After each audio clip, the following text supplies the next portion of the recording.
റസ്മിന്റെ family വന്നിട്ട് ആദ്യം തന്നെ അന്വേഷിച്ച് ജിൻഡോനെയാണ്. ആ സമയത്ത് ജിൻഡോ അവിടെ കുളിക്കുകയായിരുന്നു. അപ്പോഴാണ് നമ്മുടെ റസ്മിന്റെ ബ്രദറൊക്കെ ചോദിച്ചു ജിൻഡോ എവിടെ എന്നൊക്കെ ചോദിച്ചു, ജിൻഡോ ബ്രോ എവിടെ എന്നൊക്കെ.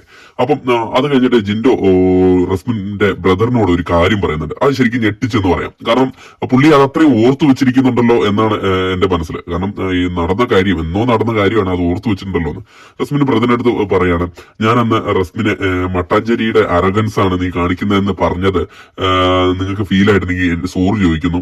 ഞാൻ അങ്ങനെ ഉദ്ദേശിച്ചൊന്നും പറഞ്ഞല്ല. അത് ആ സമയത്ത് ഞാൻ എന്റെ വായിന്ന് പറഞ്ഞ, എനിക്ക് കുറെ ഫ്രണ്ട്സ് ഒക്കെ അവിടെ ഉള്ളതാണ്, അതുകൊണ്ട് ക്ഷമ ചോദിക്കുന്നു എന്നൊക്കെ പറയാണ് ജിൻഡോ.